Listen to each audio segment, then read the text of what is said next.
Deep in the heart of the Blackwood Forest, miles from any town, sits an old, abandoned cabin. Locals whisper tales about it.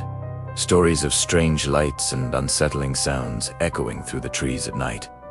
But what really happened there? Tonight, we're going to uncover the chilling secrets of the abandoned cabin. Our story begins in the fall of 1978.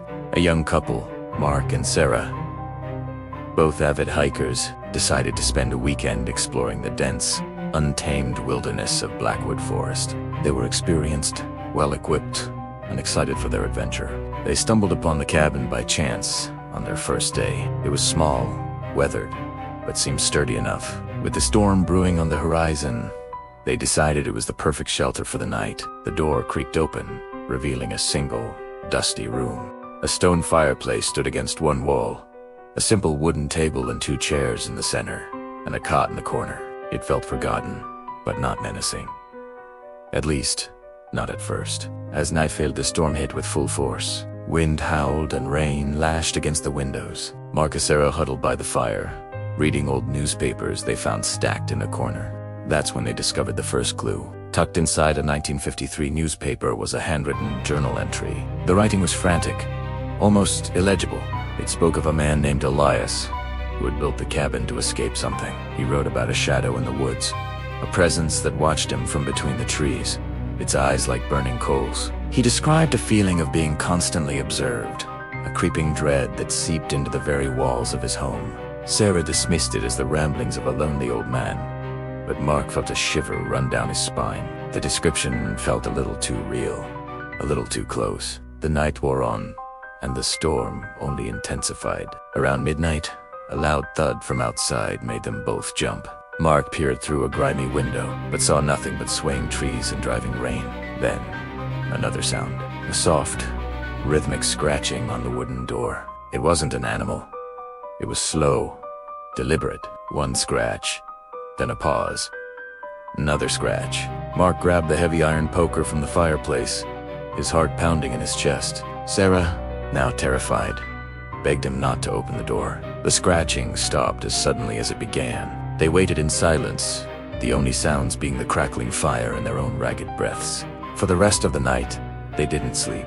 They just sat, listening, waiting for the sun to rise. When morning finally came, the storm had passed. Sunlight streamed through the dirty windows, and the forest seemed peaceful again. Mustering their courage, they opened the door. There was nothing there. No footprints in the mud. No sign of what had made the noise. But as they were about to leave, Sarah noticed something carved into the doorframe. Something that hadn't been there the night before. It was a strange, spiral symbol freshly etched into the wood. It was unsettling, but they were just relieved to be leaving. They packed their bags and started the long hike back to civilization, eager to put the strange night behind them. They never spoke of the scratching or the journal entry again, trying to convince themselves it was just their imaginations running wild in the storm. But the story doesn't end there. Years later, a local historian researching the history of Blackwood Forest came across old town records. He found a missing person report from the winter of 1954 for a man named Elias Thorne, the same Elias from the journal. He had vanished without a trace. His only known residence was a remote cabin he'd built himself. The report mentioned that when the search party finally found the cabin, it was empty. The door was wide open, and a single, unfinished meal was on the table, as if he had been interrupted and simply walked away. The most disturbing detail was a strange spiral symbol carved into every single tree, surrounding the small clearing where the cabin stood. The same symbol Mark and Sarah found on the doorframe years later.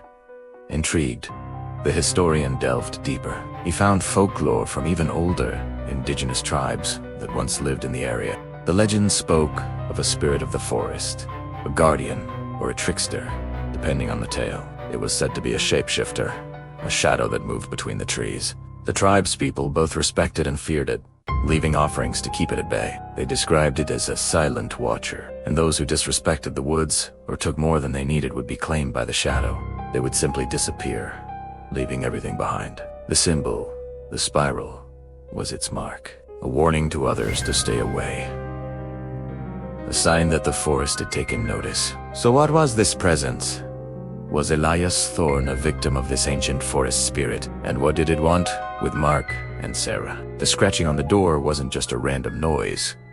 It was a test, a knock, an invitation. By choosing not to open the door, by not engaging with whatever was outside, they unknowingly passed the test. They showed fear and respect, and so they were allowed to leave. But the symbol carved on the door was a reminder, a permanent mark that they had been noticed, that they had brushed up against something ancient and powerful. It was the forest's way of saying, I see you, and I will remember you. Modern paranormal investigators have since visited the cabin. They've recorded electronic voice phenomena, or EVPs, capturing faint whispers when no one is speaking. They've documented sudden, drastic temperature drops inside the cabin, even on warm days. Motion sensors are triggered in the middle of the night by an unseen force, and cameras left running have captured fleeting, shadowy figures moving just at the edge of the frame.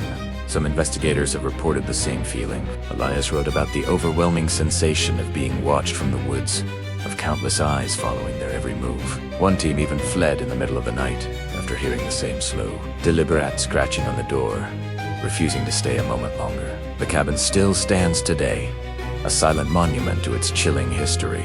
It draws in the curious and the brave, but the forest keeps its secrets close. The locals will tell you that on quiet nights, if you listen carefully, you can still hear the whispers on the wind, the echoes of Elias's fear and the soft, scratching warning on the old wooden door. It serves as a stark reminder that some places are best left alone, that there are corners of this world where the old rules still apply, and where the shadows have eyes. The Blackwood Forest remembers all who enter, but it doesn't always let them go.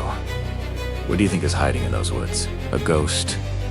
An ancient spirit? Let me know your theories in the comments below. Thanks for watching, and if you enjoy exploring the unknown, make sure to subscribe for more mysteries. Stay safe out there.